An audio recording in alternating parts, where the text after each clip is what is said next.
They laughed while I begged them not to tear it. The manuscript wasn't much 47 pages of pencil-scratched dreams, my first complete story, but it was everything I had. I remember every sound, the slow rip, the way Jason snorted through his nose, the flick of spit that landed on the last page. You really think you're gonna be somebody? Brad held up the last piece like it was toilet paper. This ain't a movie, freak. I tried to grab it back. Just once. That's all I allowed myself. Then the pain bloomed sharp and ringing as his elbow caught my mouth and I bit my lip bloody. I stumbled back. No one gasped. No one moved. Crying again, Jason said. Gemma, she's doing that pathetic mouse face. She was in the corner folding laundry. That damned recliner, that stupid soap opera on the muted TV. She didn't even look up. She should be thanking you boys, Grandma said. That garbage was rotting her brain. I stood there, frozen, blood on my teeth, tears leaking hot. And I knew right then this house would always be a place where dreams came to die. Jason crumpled the last page, tossed it into the fireplace. Brad lit the match. You watching, freak, he whispered. Watch your happy ending burn. The flame crackled. Something inside me didn't cry it closed. Later that night in the attic, where no one cared to look, I lay on the cot and said aloud for the first time what I never dared write. One day they'll remember this fire and choke on the smoke. The first time they laughed at me, I thought it was my fault. I was 8. My drawing had taken me 2 hours a princess in a tower surrounded by birds and stories. I don't remember the exact colors, but I remember the feeling like I had finally created something that made sense of my loneliness. Jason found it first. He was 12, mean in the way only boys protected by silence know how to be. What's this? He mocked, holding it up. A fairy farted and this came out. Brad, always slower but crueler, snatched it and laughed so hard he choked on his own spit. He called her Princess Mouse. That name stuck. I reached for it. Too slow. Brad tore it in half. 4 pieces. 8. Tossed them in the mud outside. And then he did something that stayed with me far longer than the tears. He looked right into my face and said, "No one cares what you make. Not even God." I ran to Grandma. She was in the kitchen stirring something that always smelled like vinegar and resignation. I told her what they did. My voice shook. I couldn't say the words clearly, but I tried. She didn't even stop stirring. "Boys' roughhouse," she said. "You're too sensitive." That was the day I learned silence wasn't absence, it was decision. A choice she made, to not see, to not care. So I made a decision too. I stopped showing anyone my drawings. I started writing instead. Words felt safer, less exposed. I could fold them, hide them, tuck them away where hands couldn't reach. I remember writing "I feel like glass around giants" and not knowing why it hurt to reread it so much. At school I was quiet, always quiet. The teacher said I was polite, well-behaved. I got A's, I got invisible. And still the cousins hunted boredom like wolves. If I was alone, they found me. If I smiled, they took it. If I read, they mocked it. Jason once stole a library book from my bag and wiped dog poop on the pages. Brad called it art. No one told them to stop. No one ever asked if I was okay. But I remember the moment I began keeping count. In a marble notebook under my mattress. Every time someone made me feel smaller, every lie they said about me, every cruel word. I didn't know what I was building, only that I would need it one day. And in the bottom right corner of each page, I drew a bird. Not a pretty one. A bird with its wings broken, but eyes still open. I used to believe a family was something you were born into. Now I know it can also be something you survive. After Mom died, no one said the word overdose. They said asleep too long or bad luck or the devil's work. But I found the bottle behind the toilet tank weeks later. I counted the pills left inside. 3. I was 7. Dad had left years before. Some bar in Dayton, some other woman, maybe even another family. I don't remember his face, just his belt on the back of the door and the sound it made when it slipped off the hook too fast. So I ended up at Grandma's house in a town where no one asked questions and everyone waved with fake cheer through broken teeth. There were already 3 boys there, my cousins Jason, Brad, and Caleb. Jason was the ringleader. Brad was the enforcer. Caleb, the youngest, only a year older than me, rarely joined, but never stopped them either. That made him the one who haunted me most. The silent one. The watcher. Grandma ran the house like a warden, not a caregiver. Her love was rationed, earned through obedience and small favors. Jason earned it best. He mowed the lawn, helped with groceries, and called her ma'am. He got away with everything.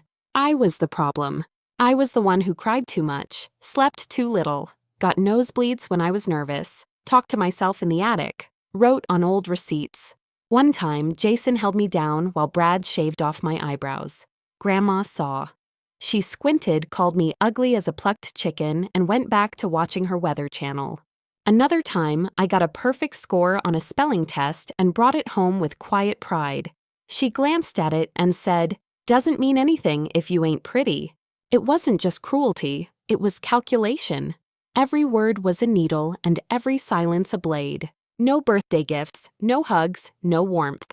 But church every Sunday where Grandma stood tall and praised the Lord and pinched my shoulder if I didn't smile enough during hymns. Our preacher used to say, "The devil works in whispers." I wanted to stand up and shout. He also bakes meatloaf and folds laundry while kids cry upstairs. But I stayed quiet, I stayed small.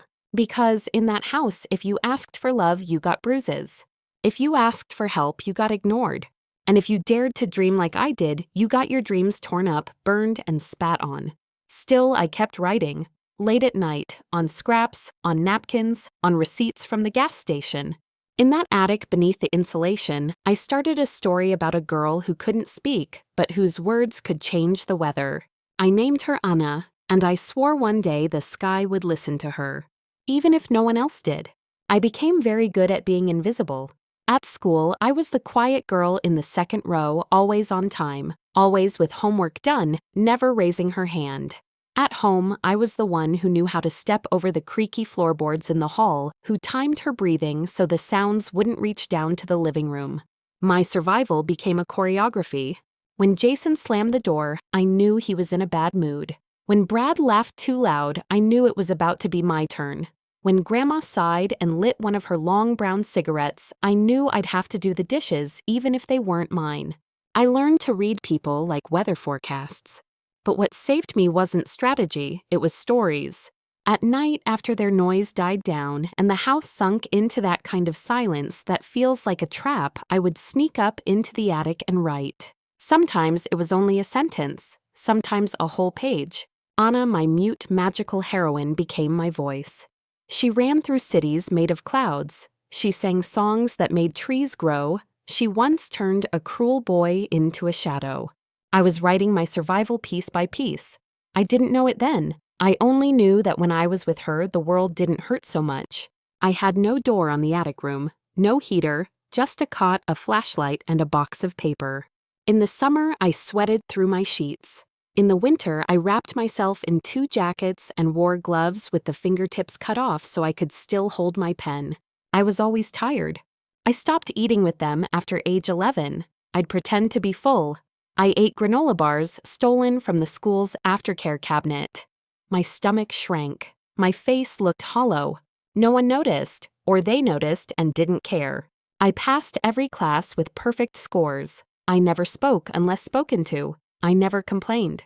And I never ever let them see the things I was writing. Until one night I got careless. I left my manuscript, the one I'd been working on for 3 years, tucked too loosely under the attic floorboard. Jason found it. I heard him call the others, heard their boots on the ladder. Laughter, then the sound of paper tearing. I ran upstairs just in time to see Brad crumpling the last page holding a lighter. I didn't scream, I didn't beg. But something in me cracked wide open. That night after they left the ashes on my cot, I didn't cry. I just sat there, hands clenched, eyes dry, repeating to myself, "Never again." That was the night I stopped being a child. That was the night I started making plans. The night they burned my manuscript, I stopped eating. Not to punish myself, not to protest, but because hunger was the only pain I could control. For 5 days, I drank only water. I stayed in the attic, curled in the far corner, where the wind seeped in through the boards. My ribs showed. My gums bled when I brushed my teeth. I didn't feel strong, I felt erased. Brad peeked his head in once, maybe to gloat, but when he saw my face pale and unmoving, he muttered something and left. I think I scared him. On day 6, Grandma finally climbed up the stairs. Her breathing was labored from the effort. She didn't sit, she just stood there and looked at me like I was a broken appliance. "You ain't dying in my house," she said. "Don't make this about you." Then she left. No soup, no concern, just a warning not to inconvenience her with my suffering. That sentence, "Don't make this about you," dug into my skin like barbed wire, as if my pain was a performance, as if I owed them silence not just in voice but in grief. When I started eating again, I did it slowly. I didn't want to give her the satisfaction of thinking she had saved me. But something had shifted. My body felt foreign. My hands shook. I couldn't sleep. I heard voices that weren't there, echoes of their laughter warped and endless. The attic walls started to move at night, or at least I thought they did. Once I blacked out in class, just dropped to the floor during a math quiz. The school nurse asked if I'd been skipping meals. I said I had the flu. They let me nap on the cot for an hour, then sent me back to class. That year I stopped writing. Not because I didn't want to, but because I was afraid they'd find it again. Afraid I would lose another part of myself I couldn't grow back. Anna disappeared from my dreams. I stopped seeing her. It was like losing a friend or a twin or a voice that used to keep me company when the dark got too close. I started talking to no one, not even myself. The worst part, it worked. No one bothered me for months. Jason found a girlfriend. Brad started working nights. Caleb got quieter, or maybe I just stopped listening. Grandma barely spoke unless it was to ask me to sweep the porch or run to the store. I was finally left alone. But I was also hollowed out. It wasn't peace. It was the quiet after a fire when the ash settles and you realize the air still smells like death. One night I stood by the attic window and pressed my hand against the glass. I whispered, "Is this all there is?" No one answered. But in the silence, I made myself a promise. If I ever made it out, I would never beg to be seen again. They'd see me when I wanted them to, and by then it would already be too late. I left at 4:12 a.m. on a Tuesday. No one saw me go. The house was asleep, sagging in its usual breath of sour air and old cigarette smoke. I didn't take much, just a backpack, a spiral notebook, my social security card stolen from the filing cabinet in Grandma's room while she snored with her mouth open, and the $28 I'd saved from tutoring a neighbor kid in algebra. The attic door creaked. I held my breath, but no one stirred. Down the stairs across the cracked linoleum out the back door. I didn't look at the living room, didn't check if she was there in the recliner. I didn't care. I walked straight past the barn through the gravel lot and out onto Route 62 with my thumb low and my chin higher than it had ever been in that cursed town. The first car didn't stop, neither did the second. I waited for an hour before a man in a blue Civic pulled over and asked if I needed a ride. I lied and said I was heading to Columbus to help my aunt with her newborn. He believed me, or maybe he didn't. Didn't matter. I stared out the window the whole way, fingers tight around the strap of my bag as cornfields blurred by and the air grew less heavy. Somewhere around the halfway point, I took a breath and realized I was still waiting to be shouted at. It never came. When he dropped me off downtown, I thanked him and walked into the chaos of a city that didn't know my name, didn't ask why I flinched when someone raised their hand too fast, didn't care that I was 17 with nowhere to sleep. That night, I found a laundromat that stayed open 24 hours. I sat in the far corner with my knees tucked to my chest and pretended I was waiting for someone. I wasn't scared. I wasn't brave either. I was just done. The next morning, I found a shelter. They offered me toast and a cot. I lied again, said I was 18. They didn't ask for proof. I cleaned bathrooms to stay. I saved every penny. 2 weeks later, I enrolled in a GED program. A month after that, I got a job at a cafe. I learned how to make lattes and lie with my smile. "No, ma'am, I'm fine." "Yes, sir, it's a great day." I never told anyone about where I came from. Never said the words grandmother, cousin, attic, manuscript. I buried them deep, but not forgotten. Each night I wrote one sentence in a fresh new notebook. She left and the world didn't even blink, but she kept walking anyway. Every step forward was a rebellion. Every dollar earned was a brick in the wall I was building between me and that house. And I swore one day I'd go back not to ask for anything, but to burn the whole memory down with nothing but my name. I built my life like a fortress, word by word, brick by brick. In the early years, everything was borrowed. A friend's couch, a college library login, a jacket 2 sizes too big left behind at the shelter. But the hunger I'd once used to disappear, now I used it to devour everything that could set me free. I got my GED, then community college, then a transfer scholarship, English literature, creative writing, a minor in trauma psychology, though I never told anyone why. I kept to myself. Professors liked me, called me focused, quiet, gifted. I didn't correct them. No one knew I still had panic attacks when someone knocked too hard on a door, or that I slept with a pocket knife under my pillow, or that I sometimes lost entire nights to a voice in my head that sounded like my grandmother saying, "You think you're better than us." But even broken clocks can keep ticking.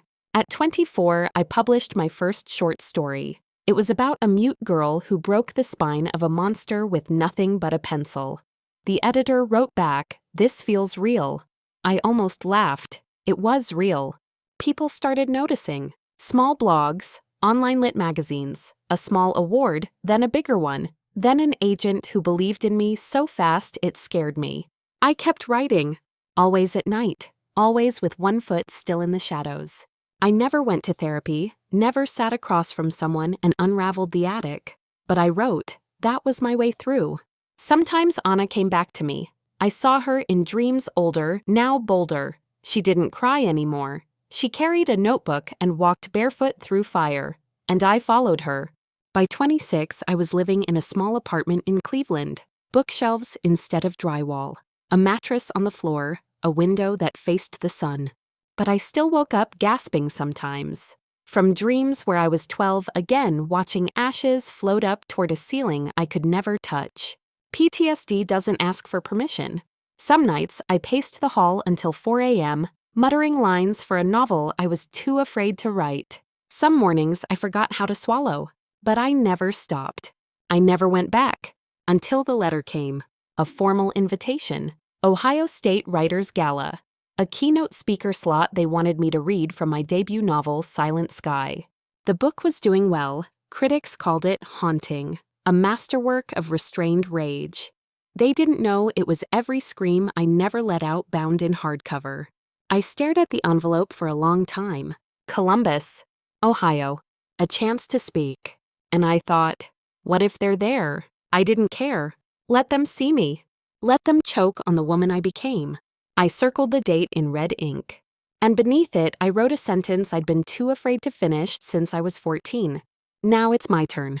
The town hadn't changed. Same cracked sidewalks. Same ghost-silent gas station with the open sign half-lit. Same air heavy with damp leaves and unspoken things.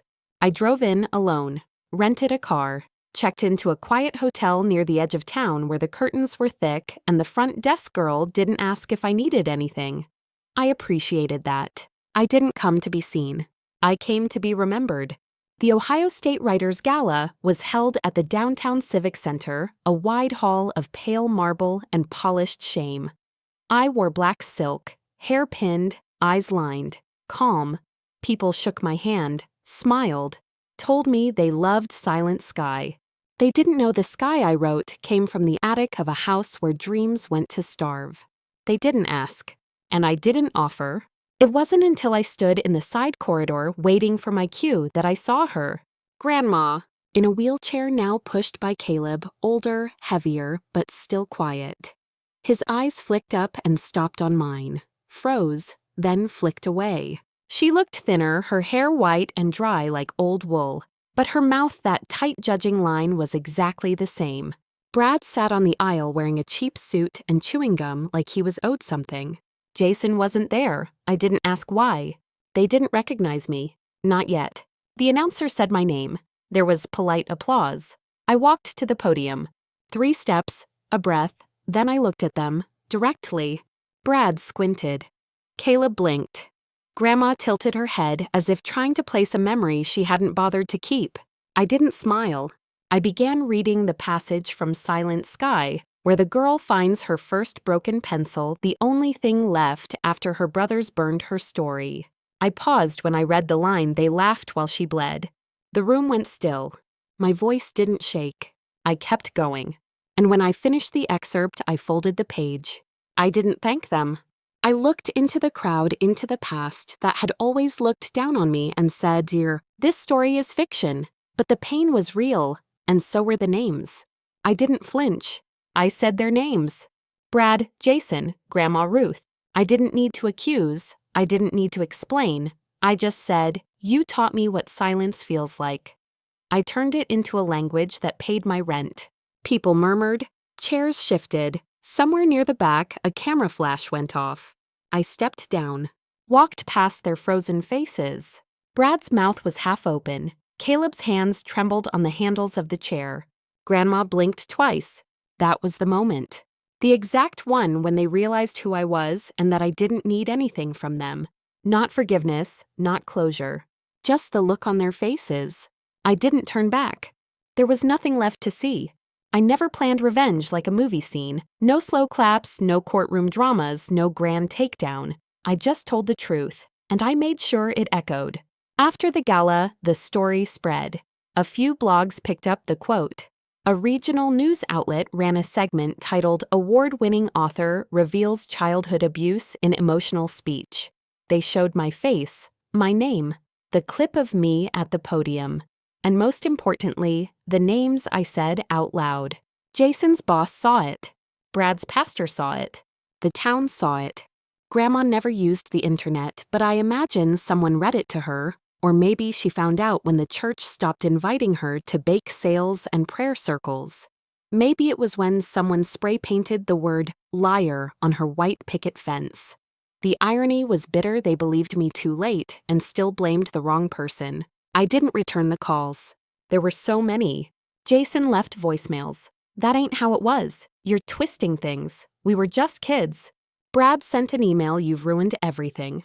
Caleb, to his credit, didn't say anything. He sent a letter, 4 words on a torn notebook page. I remember, "I'm sorry." I didn't answer him either.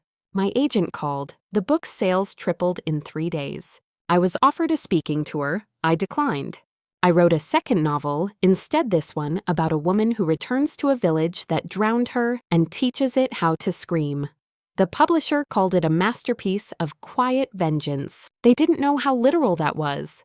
At night, I watched interviews of women who'd survived worse, done more, gone public, and been crushed for it. And still, I felt no regret.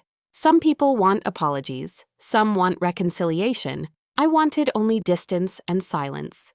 Not the silence I was raised on, the one that choked, but the silence that follows an explosion, the kind that leaves you deaf and new. I heard Grandma fell ill a few months later. No one came to her bedside. Brad lost his job. Jason disappeared online. Their shame became their inheritance. And me, I kept writing. I bought a small house by a lake in upstate New York where no one knew what Ohio meant to me. The neighbors waved. I waved back, but no one got close. I liked it that way. My third book was about a girl who sets a house on fire and walks away in the snow. They called it fiction too, but I knew better. Because every page I wrote was a brick I took back from them. Every story a match, and every word a flame. The letter came in early spring. Thick envelope, shaky handwriting, my name misspelled. Brad. Inside 2 pages of apologies so rehearsed they felt like a church confession. Words like regret, misunderstood, young. He said I'd exaggerated. He said Grandma wasn't well at the end. He said Jason drank too much now that Caleb had moved away, that everything was falling apart. He said we're still family. I stared at that sentence for a long time. Then I folded the paper, tore it down the center, and dropped it in the trash. No fury, no dramatic music, just a full stop. I don't want their guilt. I don't want their sadness. I don't want to teach them how to be better.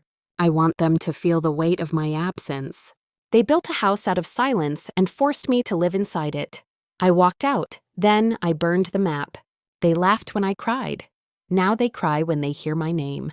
That's not justice. It's not healing. It's something colder, cleaner, and ending. The kind that doesn't fade to black. The kind that freezes in place mid-breath before the last line hits. So here it is. No forgiveness, no return, no trembling hands at the door. Just this: I made it. They didn't, and I never once looked back.